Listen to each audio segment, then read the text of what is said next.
Paz, irmãs. Então, Janaína hoje me convidou para falar um pouquinho aqui enquanto mãe, né? Minha filha deixou testemunho aí a semana passada e encheu meu coração, né, irmãs? Que mãe que não fica feliz. Eu fiquei muito feliz, emocionada de ver ali naquelas palavras, ver que o Senhor transformou ela também, né? Ver que o Senhor restaurou também o casamento dela e isso enche o coração da gente. É, eu sempre converso com meus filhos, tudo que eu já vivenciei, né, que eu vivencio, essas transformações que eu vivenciei, eu sempre procuro compartilhar com eles, né? Tem ela, tem meu filho, que é rapaz também, tem 18 anos, e eu sempre compartilho com eles, né? Tudo que eu vivo, né? Eles conhecem o pai que tem, e aí eu falo os processos que eu estou vivendo, né? E eles super me apoiam. Eu falo para o meu filho também, falo, filho, tá vendo? Não deixe isso acontecer. Quando você casar, não deixa a mulher passar na sua frente, né? Se coloca, você é autoridade, você, né, tem que cuidar, né? E aí eu vou orientando eles e eles vão vendo, né, toda essa transformação. E com minha filha, eu tive né, uma cura também muito importante nesse processo aí, de transformações aí, né, essas mudanças aí, eu tive um processo de cura com ela. Pelo fato de eu sempre dei muita atenção para o trabalho, né, e ela é melancólica. Então, quando eles eram pequenos, eu era muito ausente. Eu eu me doava muito para o trabalho. Então eu era ausente em casa. Eu procurava, eu dava a eles de tudo, de brinquedo, eu comprava muitas coisas para eles, né? Mas eu não tinha aquele tempo, eu não tinha aquela dedicação, né, que eu deveria ter.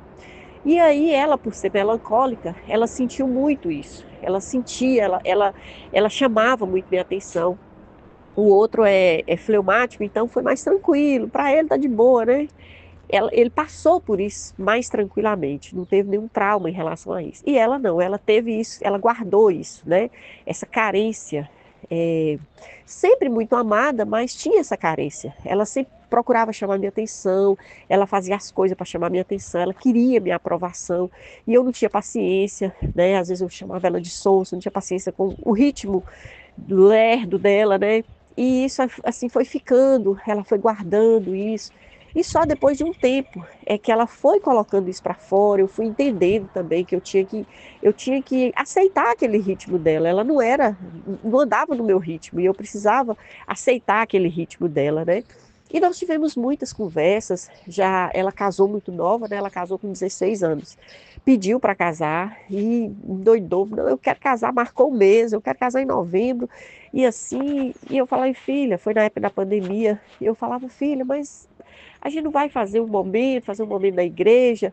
Não, mãe, eu não quero isso, negócio de entrar na igreja, vestir de noiva, eu não gosto disso, não. Eu não quero isso. Eu quero ir lá no cartório e casar. Só isso, não quero festa. E estava no momento da pandemia, né? É, então a gente ali ficou sem saber, foi um susto. Ela decidiu de última hora e foi um susto. Eu acho que justamente para sair, né? A gente prendia muito na época, sempre assim, né, bem cuidadoso e não deixava ela sair realmente, né? E ela quis se libertar disso, né? Achou um namorado que gostava e queria sair fora, né, disso.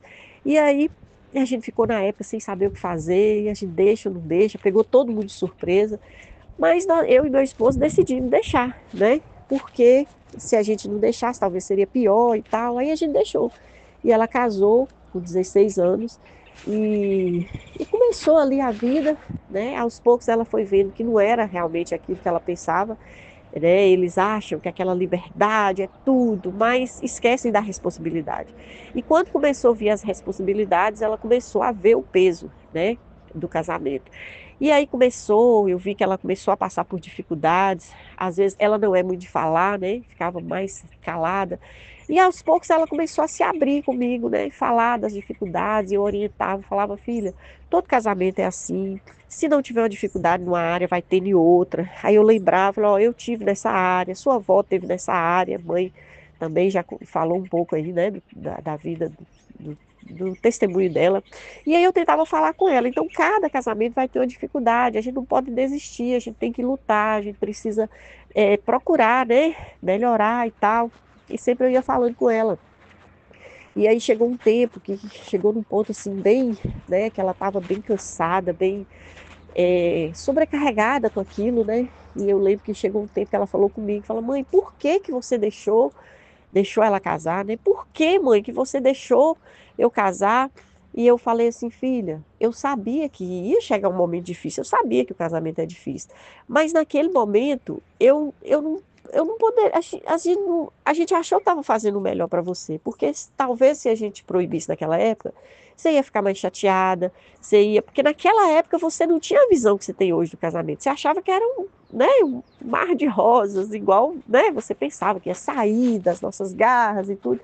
E talvez naquele momento, se a gente proibisse, você ia ficar chateada, você ia ficar revoltada, você podia querer fugir, fazer uma besteira, né? E a gente pensou em tudo isso, por isso que a gente deixou. Mas, né, tudo tem jeito, as coisas podem melhorar. Ela já falou até de separação, então, falou: "Ah, me dá vontade de voltar para minha casa", já falou isso. E eu fui firme com ela, falei: "Filha, se você decidir voltar para sua casa, a gente não vai fechar as portas". Ela já tinha uma filha, né, a menininha. Falei: "A gente não vai fechar as portas para você, mas se você voltar, é uma nova situação, é um novo ritmo, você não vai poder ficar só com a parte boa do casamento, né, que é seu esposo vir aqui, ver você bonitinho, embora, não, né. Se você voltar, você vai voltar, não vai ter mais sua liberdade, e assim, assim". Eu expliquei para ela e ela começou a entender aquilo. E acho que ela falou: não tem jeito não, eu vou ter que eu vou ter que caçar um jeito de, né, de enfrentar". E aí ela começou. Aí eu comecei também a falar com ela, logo ela começou, como ela contou, né, de passar na frente do esposo, essa questão financeira e tudo, e eu comecei a orientar e falar com ela: "Não é assim, você tá vendo o que eu tô passando com seu pai, porque eu errei lá atrás, você tá no início, dá tempo de você consertar, entrar no ritmo", né, e falava isso para ela, até que ela começou a entender, começou a comprar aquela ideia, né, começou a falar, como ela disse, né: "Eu vou ver se essa loucura dá certo". E aí tudo começou, né, aí sempre ela começou a me perguntar, ela teve uma cura, teve um momento também que eu pedi perdão para ela: "Filha, me perdoa, porque eu fui muito ausente, né, você acabou ficando carente". Esse dia que ela me falou: "Por que, mãe, que você deixou eu pedir ela perdão? Me perdoa que eu fui muito ausente, e aí você acabou ficando carente, né, e quis casar cedo". E aí, a partir daquilo, a gente começou a conversar, eu comecei a orientar ela, né, e graças a Deus, né, como ela mesma relatou, o casamento dela foi restaurado, e eu louvo a Deus por isso, né, sou muito grata a Deus pelo que Ele tem feito, não só na minha casa, mas na casa dela, né, da minha filha, e na vida dos meus filhos. Então é isso, irmãs, eu sou muito grata e fico muito feliz de ver o Senhor agindo, né, e ela tão nova, ela não precisou passar por aquilo tudo que eu passei, caminhar tanto tempo errado, para depois voltar. Eu louvo a Deus que ela já entendeu isso tão nova, né, e glória a Deus. Então essa é a palavra que eu tenho aí em relação a essa experiência com minha filha.